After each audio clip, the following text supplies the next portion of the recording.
un vidéoclip pour aller sur mon site web. Mais il s'était... voilà. Sinon, bonsoir, je suis Jacinthe Chaussé, auteure, conférencière, auteure du livre « De nos besoins à l'amour de soi ». Je suis conférencière, animatrice d'ateliers de ressourcement dans divers secteurs, diverses entreprises, associations, etc. Je suis également coach de vie. Je reçois des gens en consultation privée qui viennent en individuel ou en couple. Je suis également comédienne professionnelle et coach d'acteurs. Alors, ce soir, on parle de la gestion du stress émotionnel. Je vous dirais d'entrée de jeu qu'il y a 3 sortes de stress. Qui l'eût cru? Hein? Est-ce que vous avez une idée? Ce serait quoi ces 3 sortes de stress? Ben, le bon stress. Le stress positif, effectivement, et de 1. Le stress de survie, ma vie est en danger. Et le stress émotionnel. Ma vie n'est pas en danger, mais je suis aussi stressée que s'il y avait un dinosaure prêt à m'attaquer. Alors, voilà. Donc, le stress de survie, ma vie est réellement menacée. Je suis en voiture, il y a quelqu'un qui me coupe rapidement, je manque de déraper ou peut-être même que je dérape. On risque d'avoir un accident ou il se produit un accident. Bref, ma vie est en danger, définitivement. Je tombe d'un précipice. Merveilleux, je vois un arbre puis je m'y accroche, là, mais mettons que je suis un petit peu stressée, parce que s'il n'y avait pas eu l'arbre, ça ferait bobo. Alors, tout ce qui met ma vie réellement en danger, c'est assez rare quand même hein, qu'on sort de chez soi puis on a un mammouth qui est prêt à nous attaquer. Hein? C'est rare. C'est rare que notre vie est vraiment en danger, tu sais. On vit quand même aujourd'hui dans un monde relativement, je dis bien sécure, c'est-à-dire quand on sort de chez soi, c'est pas la première chose à laquelle on pense, mon Dieu, est-ce qu'il va me tomber une bombe sur la tête? Donc, le stress positif, il y a plusieurs choses, hein, le stress positif. Est-ce que vous avez un exemple? Ben, quand on va au gymnase, on se prépare mentalement pour une bonne performance. Oui, bien sûr, bien sûr. Un stress positif, ça peut être que j'ai un projet très excitant et puis là, bon, j'ai à le mettre en branle. Bon, à m'asseoir, à écrire, à en parler, etc. Je peux le faire calmement. Mais si j'ai une limite de temps, si j'ai besoin de le faire rapidement, si j'ai un travail à remettre rapidement, je suis fatiguée. Des fois, c'est le stress qui va me donner l'adrénaline pour trouver l'énergie, pour passer à travers puis le remettre à temps. Un stress positif, ça peut être que je suis malade, puis bon, je suis seule à la maison, je suis malade, il faudrait que j'aille prendre mes médicaments ou il faudrait que j'aille me faire chauffer une bonne soupe, prendre ma tisane, bref. Et puis, je suis sur le sofa, puis j'arrive pas à me lever, je me sens tellement faible. Ce qui va faire que je vais réussir le petit coup de fouet qui va me faire lever, c'est le principe du stress au niveau des surrénales, au niveau de l'adrénaline, qui va m'aider à me lever pour aller faire ce qui est bon pour moi. Donc, il existe certaines situations où le stress est positif. Il n'en existe pas des tonnes, hein? Il n'en existe pas des tonnes, c'est pas ce qu'il y a de plus fréquent. Donc, notre vie n'est pas fréquemment en danger, je n'ai pas fréquemment besoin de stress positif, mais je vis fréquemment du stress émotionnel. Vous allez voir que tout ce qui n'est pas danger pour ma vie ou positif, c'est émotionnel. Donc, ça en fait beaucoup. Hein? Alors, j'ai fait un petit résumé pour vous expliquer d'abord comment ça fonctionne, ce système-là de stress au niveau physique, physiologique et même mental, d'accord? Donc, c'est rare que je fais un peu de lecture en conférence, mais on va le faire de façon dynamique. De toute façon, ne vous inquiétez pas. Alors, qu'est-ce que c'est le stress? Bien, il s'agit d'un mécanisme de survie qui provoque des réactions importantes dans tous les systèmes physiologiques. C'est un cri d'alarme. Hein? Le stress, quand il se déclenche, c'est au secours danger. Alors, se rendre compte du danger, réagir efficacement, se calmer et continuer à vivre normalement, c'est ainsi qu'on devrait se comporter en cas de danger. Alors, si effectivement je suis sur la route et puis il se passe quelque chose, soit qu'il se produit un accident ou qui a failli se produire un accident, bon, même si l'accident est arrivé, on ne parle pas de blessés graves, là, parce que, bon, aussitôt que la vie est en danger, la mienne ou celle de quelqu'un à côté de moi, il y a le stress de survie qui enclenche, puis ça, c'est on ne peut plus normal, vous allez voir pourquoi tout à l'heure. Mais il n'y a pas eu de blessés, bon, c'est juste, oui, les dommages matériels. C'est sûr que j'ai eu peur que ma vie soit en danger, donc mon système s'est mis en branle, un système de survie, le stress. Mais finalement, personne n'est blessé. OK, il y a de la tôle froissée. Bon, d'accord, bon. Mais il n'y a personne de blessé. La vie de personne n'est en danger. En principe, je devrais décompresser, déstresser. Il n'y a pas de vie en danger, je peux déstresser. Comme ça, je vais avoir la tête plus claire pour voir ce qu'il y a à faire et je vais sortir du choc s'il y a lieu. Mais ce qui arrive, c'est un peu normal chez l'être humain. 3 jours plus tard, il est encore en stress, encore en train de penser que sa vie a été menacée. Mais tous ces 3 jours-là de stress affectent le corps. Le corps, il a besoin qu'il y ait un début, un milieu, puis une fin en quelques minutes ou en quelques heures, comprenez-vous? Je n'ai pas besoin de rester stressé encore des jours et des heures après ça. L'événement est terminé. J'ai fait un constat, ma vie n'est pas en danger. Alors, donc, faire en sorte qu'il y ait au stress un début, un milieu et une fin. Dès qu'on perçoit un danger, notre cerveau commence à transmettre des messages et à sécréter des hormones qui nous mettent en état d'alerte maximale. Le cœur bat plus vite, la tension artérielle grimpe, le sang se détourne de la peau, des organes digestifs, au profit des grands muscles. Vous allez voir pourquoi, c'est parce que tout ce processus-là permet, et puisque le cerveau envoie le sang à la tête pour avoir les idées assez claires, et dans les grands muscles, c'est-à-dire les bras et les jambes. Le sang se retire des viscères, parce que là, c'est pas tellement le temps de se soucier de est-ce que j'ai bien digéré mon dîner, si ma vie est en danger. J'ai surtout besoin d'avoir les idées claires et que le sang aille dans mes grands muscles, parce que si, effectivement, c'est un mammouth qu'il y a devant moi, puis que je pense que je me sens pas de taille à l'attaquer, j'ai plus intérêt à me sauver. Ça va me prendre des bonnes jambes. Comprenez-vous? C'est bien fait quand même. C'est le même système physiologique qui existait au début de l'homme, de l'être humain. C'est incroyable. Sauf qu'à cette époque-là, il était vraiment, réellement et souvent en danger. En fait, aussitôt qu'il sortait de sa caverne ou sa hutte, il était en danger.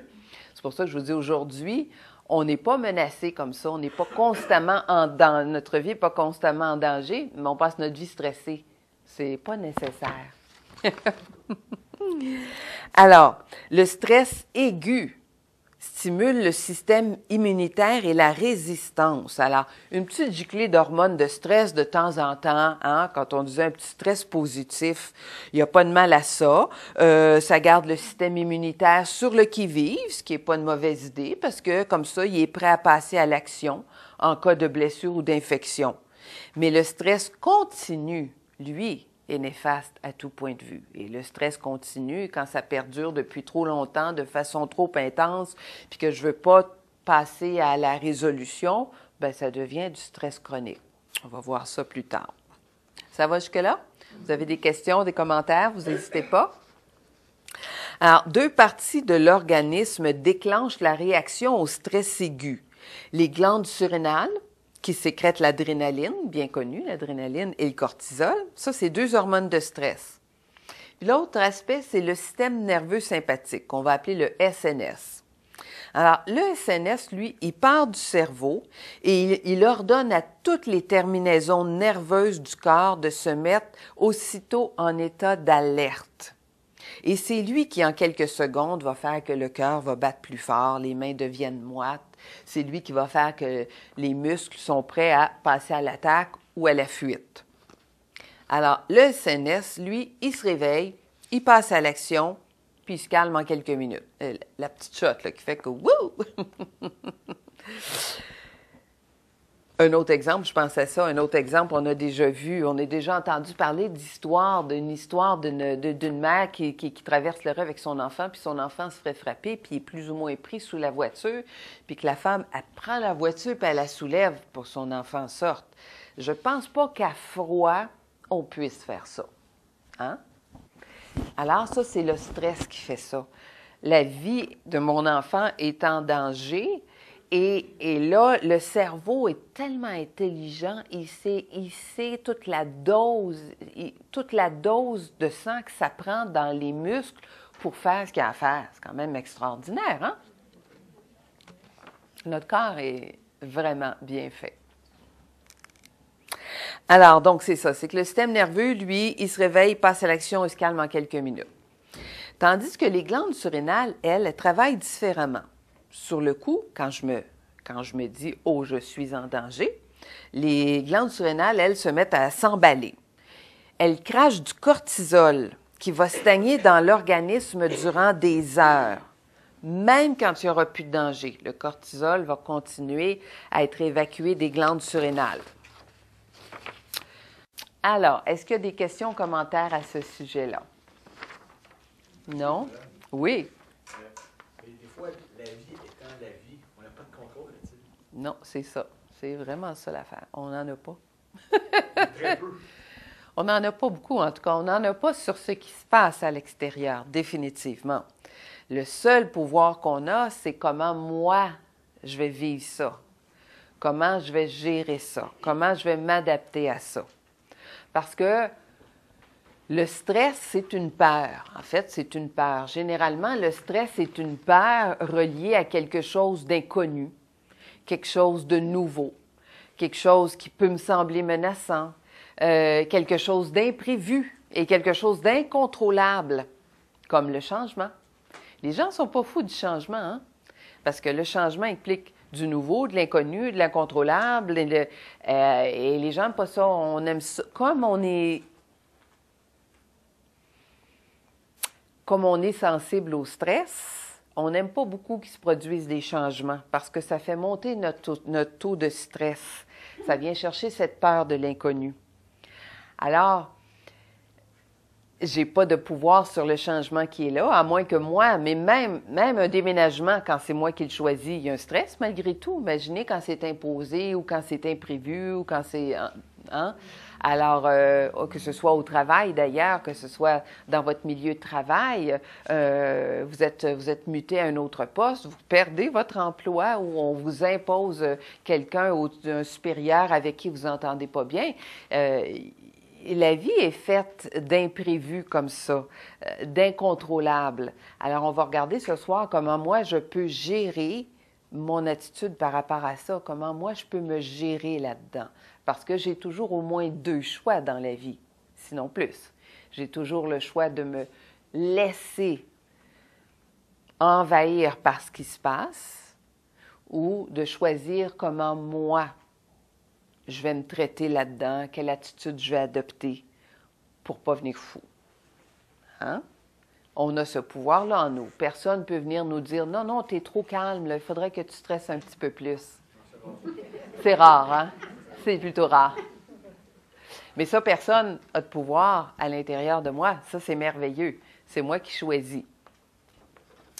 Puis on va continuer, puis on va apporter des solutions, puis vous reposerez la question au besoin éventuellement. Autre question?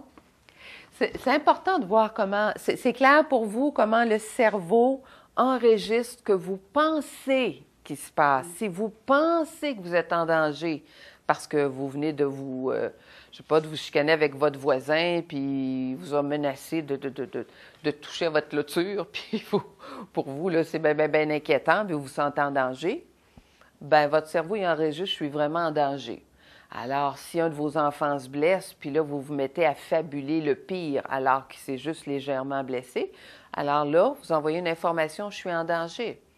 Alors, si dans vos relations de couple, vos relations familiales, vos relations amicales, vos relations de travail, il y a des conflits, hein, parce que ça arrive, l'humain vit des conflits, expérimente des façons de relationner, et que ça vous met dans... Vous ne réglez pas ce conflit-là, vous le laissez aller parce que vous ne savez pas comment le régler. Hein? Souvent, c'est parce qu'on ignore la solution.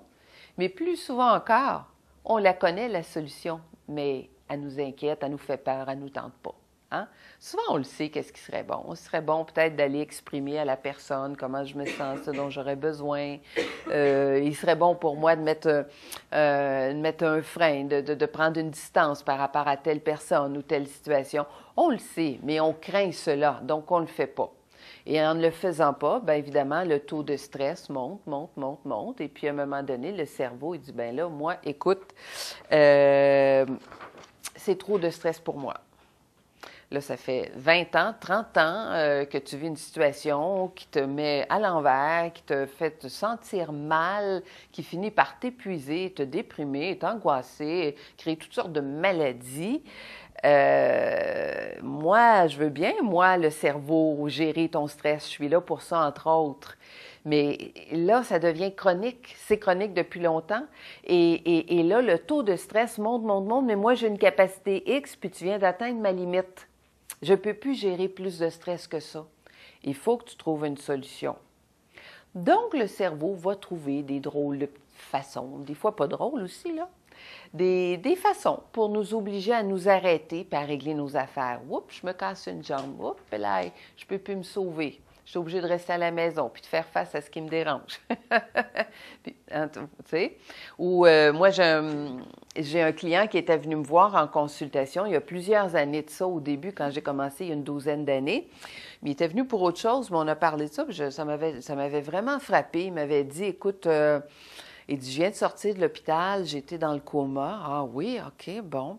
Il dit, c'est une époque où j'étais extrêmement fatiguée. On venait de s'acheter une maison. Ma femme attendait notre deuxième enfant, donc elle avait arrêté de travailler. Je faisais 2 emplois par jour pour y arriver. J'étais tellement fatiguée que tous les matins, en m'en allant travailler, je me disais, mon Dieu, si je pouvais dormir 6 mois. Si je pouvais dormir 6 mois. Si je pouvais dormir 6 mois. Il y a eu un petit accident. Rien de grave, même pas de lésion, mais dans le coma pendant 6 mois. Jour pour jour. Lui ne voulait pas s'arrêter. Donc, son cerveau, qui ne pouvait plus gérer ça, l'a arrêté. Bon, c'est un peu plate parce que pendant ce temps-là, la madame a accouché toute seule, puis elle, il n'y avait plus de revenus qui rentraient. Puis, tu comprends? Ça aurait été le fun qu'ils s'arrêtent avant, qu'ils disent, bien, on va s'organiser avec un salaire, il faut que je dorme. Tu sais, mais souvent, on se pousse, puis oups, il y a quelque chose qui se passe qui nous arrête. Oups, tombe en dépression. Ah, bien là, je suis bien avancée. Ou tombe en épuisement professionnel. Ben oui, j'ai poussé la machine trop loin. Fait que le cerveau, il y a une limite, là.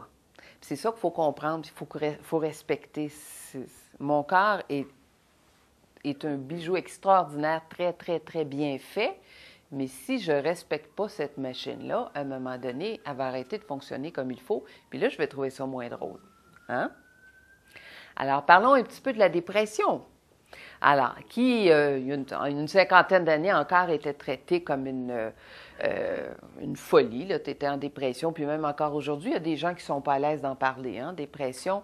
Moi, je considère que la dépression, c'est une belle, en tout cas, une bonne solution.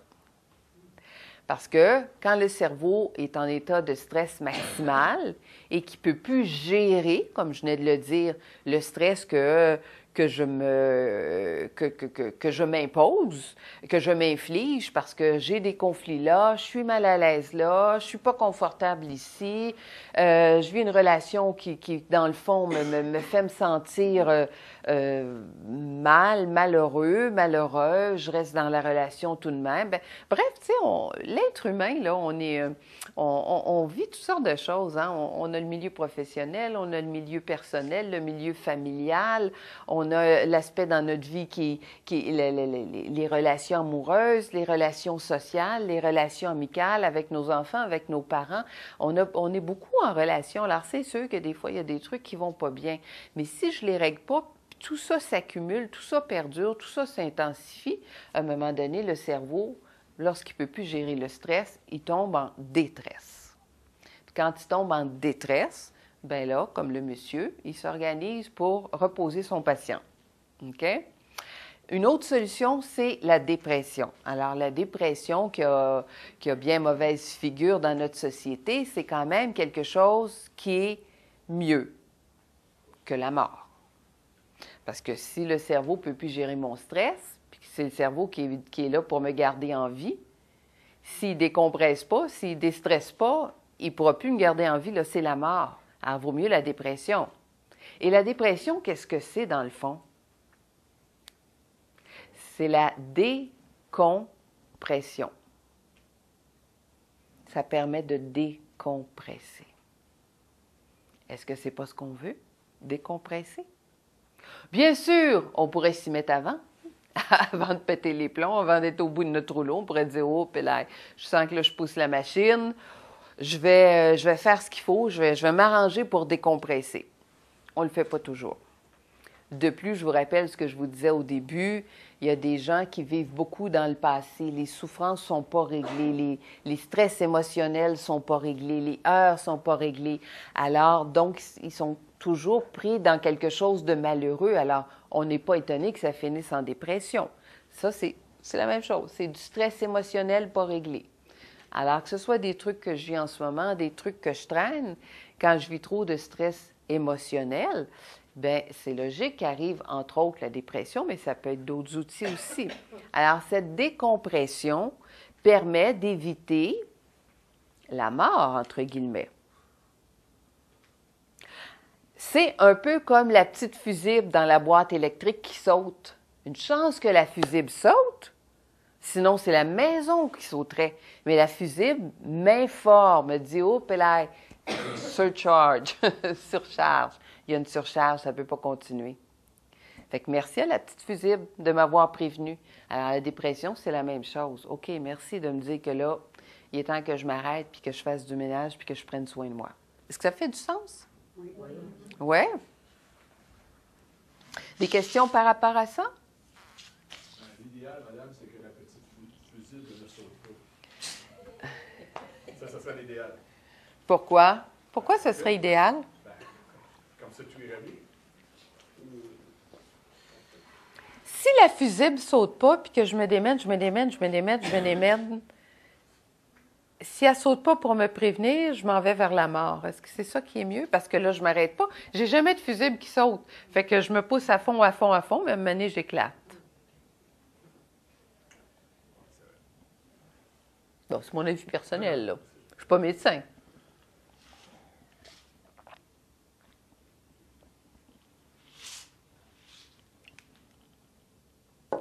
Alors, d'après vous, combien de pensées par jour le général ment-il? Oups-là! Qu'est-ce que je voulais dire? Le général ment-il? Hey, c'est cute. Le mental génère-t-il? Le général ment-il? Hein? Bienvenue dans un quarantaine. Ben oui, merci de me le rappeler. Alors, d'après vous, combien de pensées par jour le mental génère-t-il? Allez, comme ça. De pensées par jour? Oui, des pensées. 500? Une couple de millions. Ah, oui. Une couple de millions, je ne suis pas sûre, je vais me rendre jusqu'à demain, moi. 60 à 100 000 par jour. 60 à 100 000 pensées par jour. Hein? Alors, 60 000, c'est ceux qui sont zen. 60 000. Alors, parmi ces pensées-là, vous diriez qu'il y en a à peu près combien qui sont des pensées positives, stimulantes, saines, apaisantes, qui nous enjouent, qui nous fait du bien, qui nous font nous sentir extraordinaires. Et 5%. 20 5 20 3 Eh bien, je ne le sais pas. C'est vraiment personnel à chacun. C'est pas beaucoup, hein? Je pense que 20 c'est bien. Ça va bien, votre affaire, à 20 je trouve. C'est pas beaucoup, mais c'est ça. c'est ça. Parce que mine de rien, oh mon Dieu, as-tu vu ce qu'elle pense de moi? Qu'est-ce qu'il m'a dit, là? C'est pas vrai, j'ai pas fait ça. Qu'est-ce qu'ils vont dire? De quoi j'ai l'air? Ta. Oh ben elle, oh ben lui. Tu sais, mine de rien, là, mon Dieu, qu'est-ce que je vais faire à ça? Oh, je serai jamais assez prête. Oh, s'il fallait qu'il pleuve ce soir. T'sais, mine de rien, là, on est comme toujours en train dans notre tête, puis c'est pas toujours « Ah, mais je me vois aller. Non, j'ai pas été correcte. Ah, je suis pas assez bonne. J'ai pas été assez vite. Mon Dieu, je suis pas capable. Et que je suis donc pas correcte. » On est constamment déjà en train de se juger. C'est pas ce que j'appelle stimulant, puis positif non plus. Constamment en train de juger les autres. Ah, ben regardons lui, puis elle, puis bon, ce qu'ils m'ont dit, puis ce qu'ils ont fait, puis je suis pas sûre, puis il me semble que c'est pas correct. Ça n'a pas d'allure. Oh, mon Dieu, ben c'est pas comme ça que je fais ça. Et là, hein? Alors, voilà. Donc, il reste quelques pensées relaxantes. Puis ça, ceux qui ne dorment pas durant la nuit, qui font de l'insomnie, puis ça continue, bien là, c'est vraiment, on se demande pourquoi... Hein? Le nombre de pensées augmente et la fatigue aussi, j'imagine, par nuit. Parce qu'à un moment donné, le sommeil, ça sert à ça, d'arrêter les pensées. C'est bien, bien important. La méditation aussi, c'est ça l'idée. Alors voilà, dans le fond, c'est que le mental, il veut avoir raison. Qu'est-ce que tu veux, c'est comme ça. Le mental, il veut contrôler. Hein? Parce que si je me ramène ici maintenant, dans le moment présent, c'est que j'utilise toutes mes capacités, tout mon potentiel, tous mes talents, tout mon pouvoir intérieur.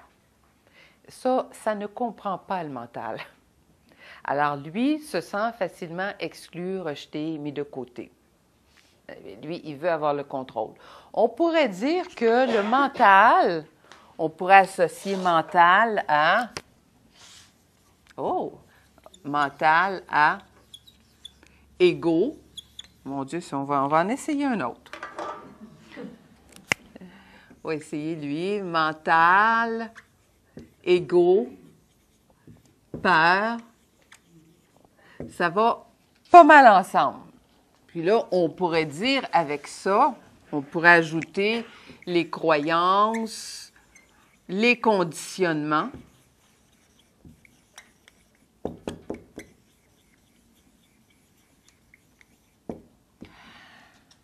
Ça va ensemble. Alors, je suis conditionnée. Ah, faut pas que j'oublie de. Ah, je devrais donc, j'aurais donc dû, il faudrait. Ah, qu'il aurait fallu. Hein, le verbe falloir, devoir. On est beaucoup dans cette obligation-là. Ça, c'est le mental qui dit t'es pas assez parfaite, t'es pas assez parfaite. Faut que tu en donnes plus. Faut que tu prouves. Faut que tu donnes une impression. Faut que tu sois à la hauteur. C'est toujours des faut que. C'est pas quelque chose que je ressens à l'intérieur, avec lequel je suis nécessairement en accord et qui me convient, qui convient à mes besoins, à mes limites. C'est pas nécessairement des défis qui me conviennent, c'est l'obligation, les croyances, les conditionnements, les obligations. Est-ce que tu mets l'obligation que les autres ont envers toi aussi ou seulement toi?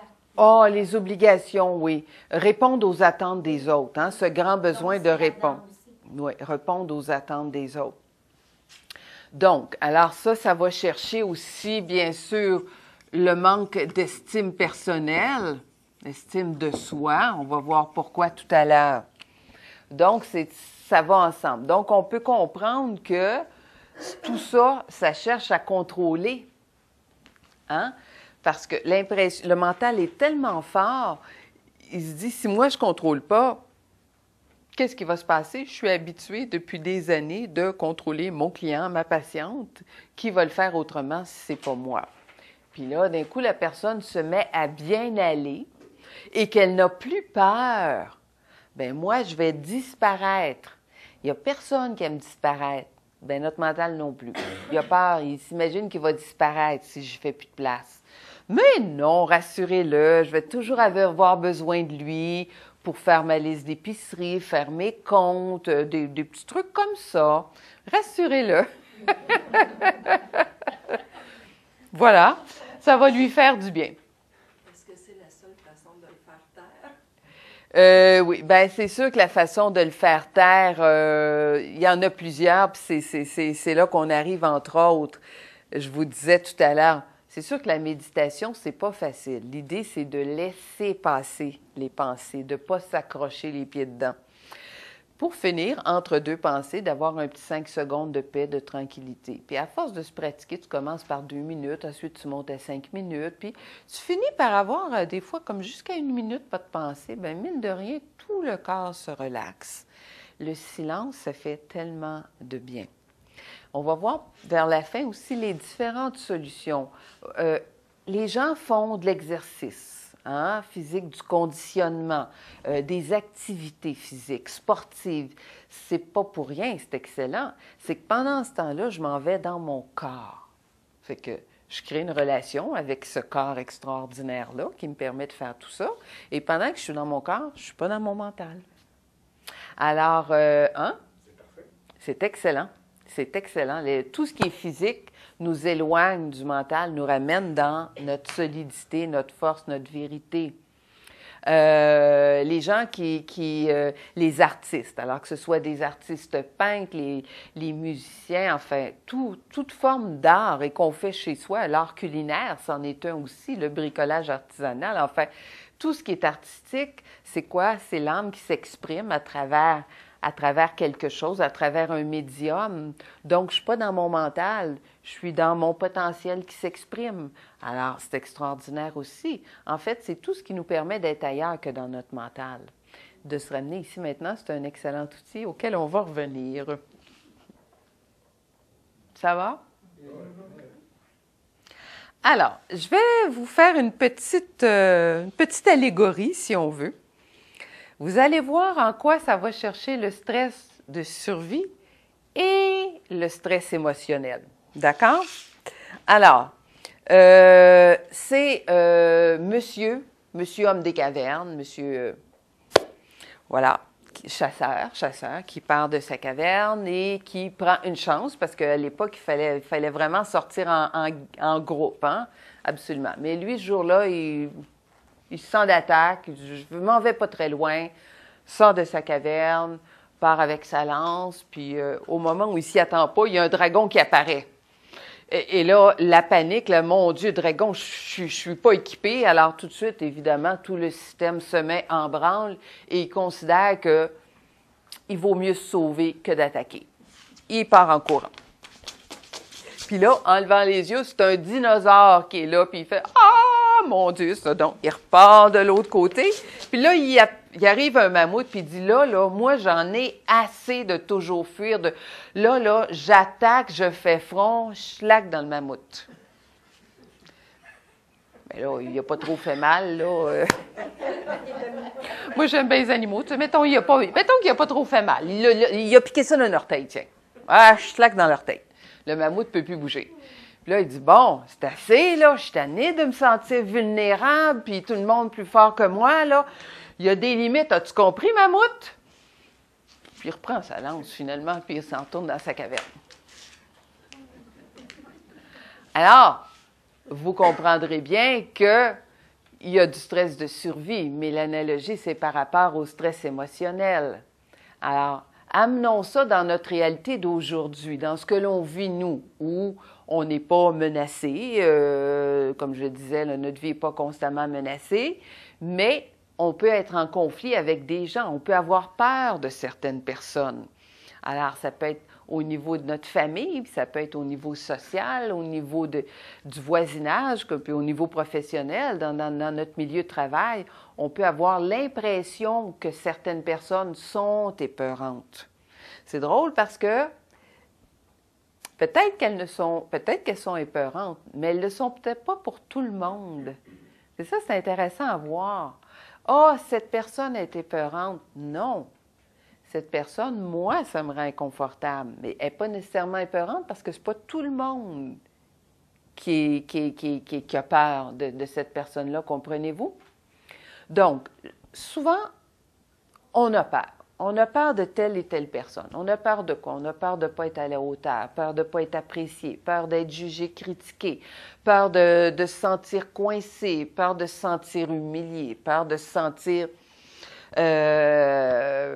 démunis, etc. Hein? Donc, en fait, c'est le dragon. C'est le dragon. J'ai peur et je suis sûre que la personne me veut du mal, puis que je ne serai jamais de taille à me tenir debout, puis à simplement dire, ben voilà comment je me sens. J'aimerais ça qu'on en discute parce que cette relation-là ne me convient pas, ça me rend inconfortable. Puis, tu sais, de parler, nous sommes des êtres humains égaux, là, de valeurs différentes, mais égales, tu sais, deux personnes qui se parlent. Mais très souvent, il y a toutes sortes de rôles. Hein? On se pense inférieur, on se pense supérieur. Et quand on se croit inférieur à quelqu'un, c'est généralement en face de gens qui, eux, se croient supérieurs. Hein? Et puis c'est pour ça que l'intervalle est immense. Si moi, plus je me sens inférieure, puis la personne se sent supérieure, alors je me sens encore plus mal, encore plus petit, encore plus bas, évidemment. Alors ça crée un stress. Hein? Il n'y a personne qui se sent bien de se sentir moins que quelqu'un d'autre. Ça crée un stress émotionnel. Alors le dragon, c'est ça. C'est toutes les personnes avec qui j'ai l'impression que moi, je conviens pas à leurs besoins, à leurs attentes, que moi, je me sens pas assez capable, pas assez valable, pas assez appréciable.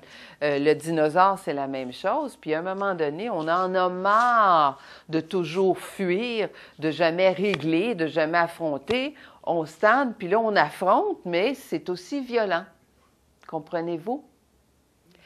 Alors, on pourrait dire à ce moment-là, prenons un exemple dans la relation de couple, par exemple. Est-ce que, tu sais, à un moment donné, moi, je fais de la consultation, puis des fois, c'est des couples, puis ils me disent, bon, écoute, ça a dérapé à partir d'un détail insignifiant.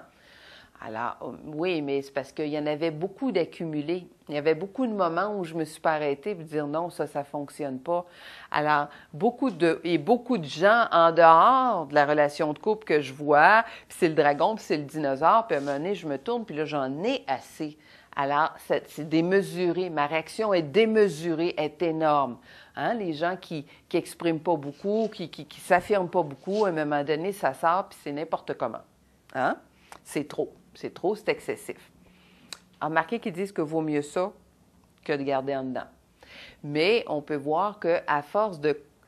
Le stress que ça crée à l'intérieur, de ne pas régler, de ne pas mettre au clair, de ne pas solutionner, finit par nous amener dans un état où là on devient hyper soit agressif ou colérique ou démuni, puis là, la réaction est excessive. Est-ce que ça fait du sens?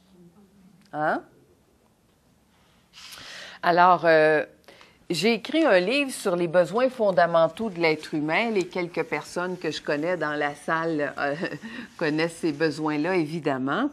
C'est un livre que j'ai écrit en 2004 pour les éditions de Mortagne, qui était venu m'écouter en conférence. Puis une conférence que je donnais sur les besoins fondamentaux, puis ils avaient trouvé ça extrêmement intéressant. Ils m'avaient demandé d'écrire un livre là-dessus. Alors, en gros, il y a 7 besoins fondamentaux. Amour, sécurité, écoute, reconnaissance,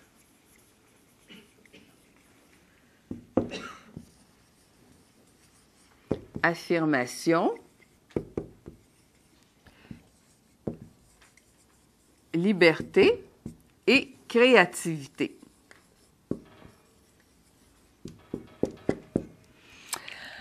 Alors, en résumé, parce que je pourrais faire une conférence de 2 heures juste là-dessus, mais en résumé, on pourrait dire que tous les êtres humains ont besoin de se sentir aimés. Évidemment, je ne parle pas ici du feeling amoureux, hein, de la relation nécessairement amoureuse. Je parle de l'amour dans le sens large du terme, respect, considération pour l'être humain qui est là. Hein? Et il serait bon que tout le monde arrive à s'aimer dans le sens de se respecter puis d'avoir de la considération pour eux-mêmes. Hein? Alors, tous les êtres humains ont besoin de se sentir en sécurité. C'est pas pour rien que le mental est si actif, lui qui a facilement peur. C'est d'où l'importance de trouver une façon de se calmer et de se rassurer soi-même. Parce que c'est sûr que depuis qu'on est au monde, on a tous vécu à un moment donné des situations, des événements qui étaient inquiétants. Hein? Je pense que ça fait partie du lot ça, de notre vie. Alors, cette insécurité-là, on la porte. Alors, si on a vécu des choses inquiétantes, insécurisantes, bien, on est porté à être plus fragile à ça. Alors, d'où l'importance de s'organiser pour se rassurer et puis sécuriser nos relations. Hein? Alors, si je me sens vraiment inconfortable dans une de mes relations, que ce soit personnelle ou professionnelle, qu'est-ce que je peux faire pour créer un climat de calme, de confiance? Parce que ce stress-là, l'insécurité, ça crée beaucoup de stress. Et on n'a pas besoin d'en rajouter.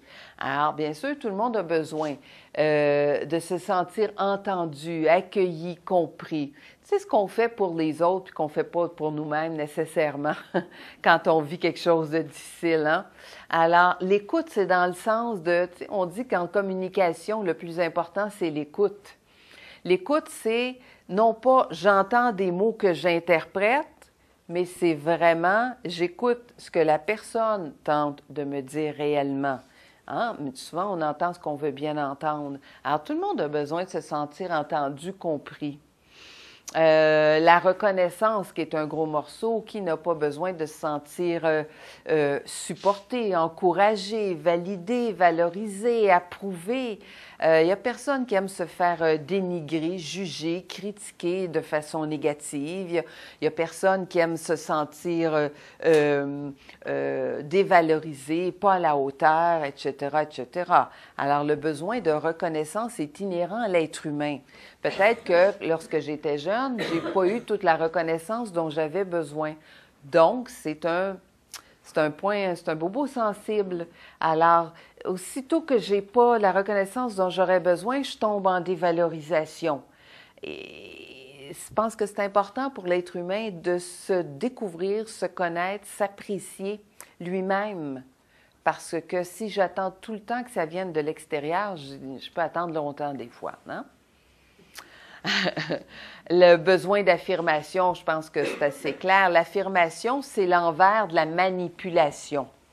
Hein?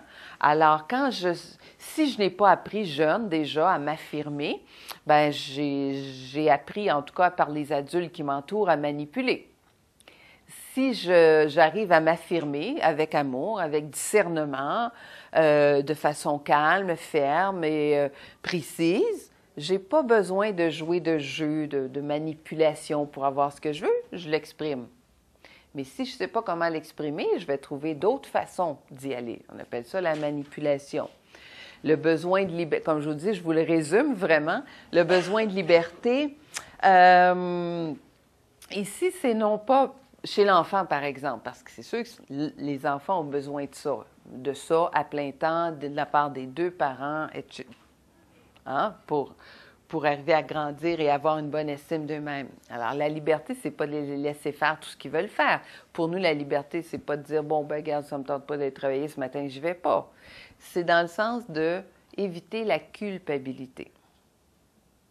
Parce que le poids de culpabilité, et je le fais physiquement, hein, le poids de se sentir toujours coupable, de ne pas convenir aux autres, finalement, bien, fait que c'est difficile de me sentir libre d'être qui je suis, d'oser, d'essayer, de risquer, d'expérimenter la vie afin de grandir, d'évoluer, de me solidifier. Puis la créativité qui est l'essence même de la vie. Alors, je vous parle des 7 besoins fondamentaux comme j'en parle dans chacune de mes conférences. Alors, j'ai une trentaine de thèmes de conférences en milieu de travail et autres.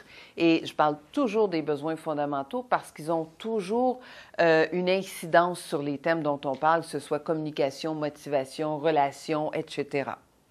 Alors, dans le cas qui nous occupe, puisqu'on dit que le plus grand des stress que l'on vit, c'est pas le stress de survie, hein, parce qu'on n'est pas constamment menacé de mourir, c'est le stress émotionnel. Le stress en lien avec les besoins affectifs fondamentaux, donc émotionnels. Alors, imaginons un enfant qui aurait grandi avec tout ça à plein temps de ses deux parents, arriverait dans la vie adulte avec une très bonne estime de lui-même. ou d'elle-même. Hein? Je ne parle pas d'un trip égotique, là. Je parle de...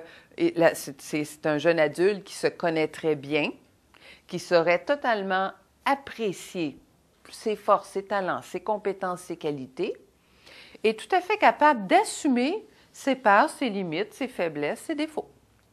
Ça, c'est se connaître et s'assumer.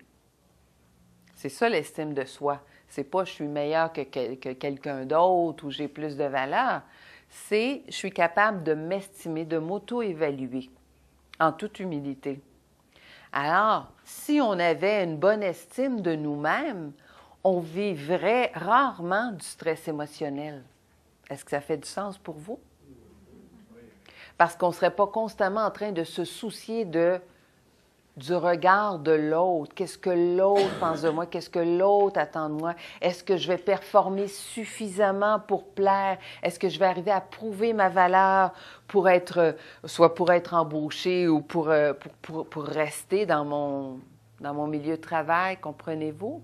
Alors, c'est sûr que perfection, performance, c'est merveilleux, c'est magnifique, à juste dose. Alors, tout ce qui est excessif, de toute façon, à un moment donné, on ne pourra pas survivre à ça. Alors, la perfection, c'est de faire du mieux que je peux à ce moment-là. C'est ça, la perfection. La performance, c'est de voir jusqu'où j'ai envie de pousser la machine, d'utiliser mes talents, mes forces, mes compétences, en sachant m'arrêter pour me reposer, me divertir et décompresser. Mais ce besoin d'avoir de l'extérieur, de la considération, de se sentir, d'espérer que l'autre soit rassurant, de nous sentir entendus, compris par les autres, d'être reconnus, appréciés, valorisés, supportés par l'autre, d'avoir la permission de l'autre de s'affirmer librement. Tout ça fait qu'on est en attente au lieu d'y voir soi-même, au lieu d'avoir de la considération pour soi, de se rassurer, au lieu d'avoir de l'écoute pour ses besoins et ses limites, de se reconnaître, s'apprécier. Alors, toute cette attente constante d'avoir ce qu'on n'a pas eu, bien, nous met dans un état de stress. Alors, quelqu'un va me dire, bien, écoute, Jacinthe, quand j'attends l'autobus pour aller travailler, puis que l'autobus n'arrive pas, puis que je stresse, tu ne me diras pas que c'est un stress émotionnel. Ah non? OK. Qu'est-ce qui t'inquiète dans le fait que l'autobus n'arrive pas? Bien, je ne veux pas arriver en retard. OK. Et qu'est-ce qui t'inquiète dans l'idée que tu pourrais arriver en retard? Les conséquences. Les conséquences qui pourraient être? Critique, jugement, un coup d'œil déplaisant, à la limite éventuellement une pénalité, mais c'est sûr que ça va affecter mon estime de moi-même si elle n'est pas solide. Vous êtes d'accord? Parce que pour avoir une bonne estime de soi, il aurait fallu que tous ces besoins-là soient comblés de la naissance jusqu'à l'âge d'autonomisation quand on décide de quitter le nid familial. Et ça, à plein temps. Ça, on aurait une super bonne estime, mais c'est pas comme ça que ça se passe sur la planète. On en a, puis il y a des bouts, on en a moins. Puis ça veut dire qu'on arrive dans la vie adulte avec un certain manque à combler. Et tant que je suis en attente que ce manque-là soit comblé de l'extérieur, bien, ça me met en état de stress parce que c'est pas garanti que ça va venir de l'extérieur. Et c'est même rare. Il leur manque quelque chose là-dedans. Bien, moi, en tout cas, ça fait 12 ans, je reçois des gens en consultation privée. J'ai moi-même fait beaucoup de démarches personnelles, puis j'ai jamais rencontré quelqu'un qui avait eu vraiment tout ça à plein temps. Je pense qu'on est tous venus faire l'expérience d'en avoir et d'en manquer aussi, puis d'apprendre à faire le plein nous-mêmes. C'est ça, devenir responsable de soi. C'est faire ce plein-là. Comme je dis, je pourrais vous en parler 2 heures. J'ai apporté quelques copies de mon livre s'il y a des gens qui veulent savoir comment on fait ça, le plein de ces besoins-là. Mais c'est sûr qu'une fois que j'ai une bonne estime de moi-même, et c'est quelque chose qui se fait assez bien quand même en prenant soin de ça, bien, à ce moment-là, je suis capable d'accepter. L'année dernière, je donnais une conférence. Écoute, puis pourtant, moi, je suis une femme très organisée. Je me lève avec mon agenda, je me couche quasiment avec mon agenda. Je suis très, très, très, très à mon affaire là-dessus. Mais non, j'étais chez moi, puis j'avais marqué j'avais marqué 14h30, mais j'étais chez moi, puis j'attendais. J'étais prête. Tu sais, je me dis, bon. Puis là, à un moment donné, je dis, ben, coudonc, je pense qu'il serait temps que j'y aille. Puis j'arrive là. Comme j'étais sur le chemin, on m'appelle. C'était à 13h30. Tu sais?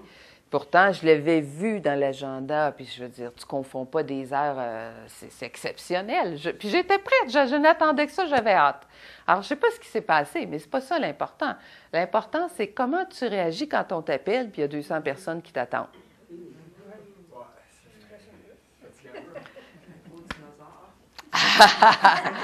Alors, sur le coup, je me suis sentie mal. Puis après, je me suis dit, bon, alors, je vais conduire un peu plus rapidement, mais je n'irai pas à toute vitesse non plus. Je vais arriver quand je vais arriver, puis je vais expliquer ce qu'il y en est. Puis bon, j'ai fait en riant, puis bon, ça a bien passé, tu sais. Les gens s'en font pas tant que ça, c'est nous qui nous en faisons beaucoup, tu sais. Puis bon, on avait la soirée devant nous, ça va. C'était pas un drame, ça, c'était pas un drame. Mais tout de suite, c'est qu'est-ce que les autres vont penser? C'est ce besoin, ce regard constant dans l'autre, au lieu d'apprendre, nous, à se connaître, puis à s'auto-évaluer.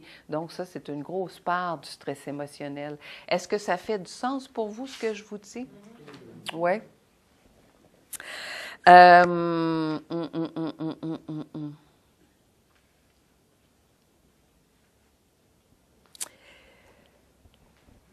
Vous savez, je vous disais tout à l'heure que je suis également comédienne professionnelle. Alors, l'année dernière, ou il y a 2 ans, j'ai eu un tournage qui était très, très, très, très exigeant parce que c'est un texte qu'on ne voulait pas nous révéler avant d'être sur le plateau, parce que des fois, c'est des petites publicités secrètes qui disaient des promotions secrètes. Alors, puis bon, donc, tu arrivais 2 heures avant, tu apprenais le texte, il y avait une quinzaine de lignes, un texte bien fait, bien construit, ça allait. Difficile à mettre en bouche. Il n'était pas évident. Les mots, tel mot qui allait après tel autre, au niveau de la diction, il n'était pas facile, c'était particulier. Il était très technique aussi, ça prenait, d'apprendre ça. Et puis, il y avait 3 paragraphes. Bon, alors, 2 heures, ça va, je le sais, mais c'est là, hein, c'est là, puis c'est là. On commence le tournage, puis là, au bout de 2-3 prises, ils s'aperçoivent qu'il y a une erreur. Ils n'ont pas bien chronométré. Il fallait que ce soit un 28 secondes, puis il était rendu à peu près à 32 secondes. Puis c'est trop, hein, vous savez, les pauses commerciales. Bon, c'était une publicité pour la Fédération des médecins spécialistes du Québec. Alors, ils ont dit, oh mon Dieu, non, on ne peut pas faire ça. Donc, ils ont dû commencer à couper dans le texte pour enlever 4 secondes. Mais tu ne fais pas juste enlever un mot, il faut que le texte se tienne. Alors, tu en enlèves un ici, un petit là, puis tu refais ta phrase, puis tu la replaces, puis là, moi, je voyais ça. Je me suis dit, mais mon Dieu, moi, il est là, il est tout pris là, puis c'est... Alors, vous dire, quand... Là, tout le monde est sur le plateau, tu n'as pas 2 heures pour aller l'apprendre, c'est là. C'est maintenant. Et toi, là, tout est placé, là. Puis moi, j'ai une mémoire visuelle, alors je voyais les mots, même s'ils n'étaient pas là. Alors, c'est la première fois que j'ai senti le stress, j'ai senti les surrénales s'activer, j'ai senti l'adrénaline, la cortisol monter jusqu'au cerveau, je l'ai senti, c'était particulier. Tu sais, quand je vous disais tantôt, ça s'en va au niveau de la tête pour avoir les idées claires, et dans les grands muscles. Mais moi, j'étais plantée là. J'avais pas besoin ni de me sauver, ni d'attaquer. Et le cerveau, tellement brillant, il a saisi que c'était ça dont j'avais besoin. Donc, il a amené tout le sang là. C'était physiquement, je l'ai senti. Et là, j'ai réussi en quelques prises à le faire. Et là, ils se sont levés, ils ont applaudi, ils n'en revenaient pas, mais moi non plus. Je vous passe les détails, mais c'était un exercice extrêmement exigeant. Et la performante en moi, elle voulait que ça se fasse vite, elle voulait impressionner, tu comprends? Alors, je m'étais mis de la pression en plus. C'était quelque chose d'extraordinaire. Ça m'a pris presque 5 heures à redescendre après. C'était tellement fort le stress, mais voilà un stress positif.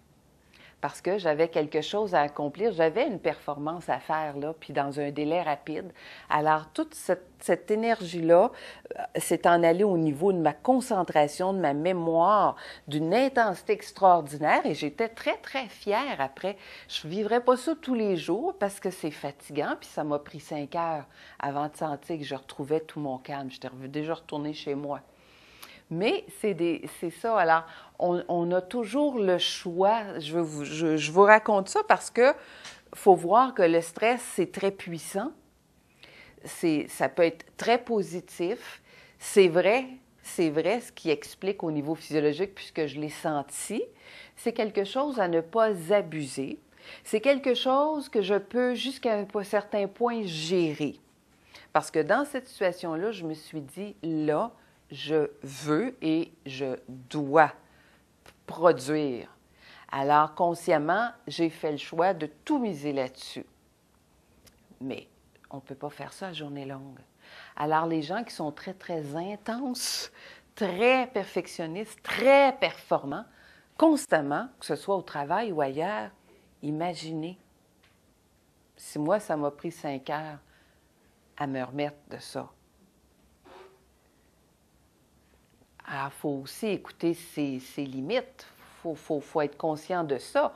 Et je pense que c'est plus intéressant de temps en temps de s'offrir une bonne giclée d'hormones puis un bon stress positif. Ça, c'est satisfaisant. Vos employeurs vont être très heureux aussi. Ça, c'est très bien. Mais vaut mieux ça qu'un stress permanent, continu, même s'il n'est pas très, très, très intense, parce que vous n'avez pas de moment pour revenir. Donc, l'importance de revenir ici, maintenant, dans le présent. Alors, ça, c'est le passé, ça, c'est le futur. Alors, donnez-moi un exemple de quelque chose qui vous stresse dans la vie.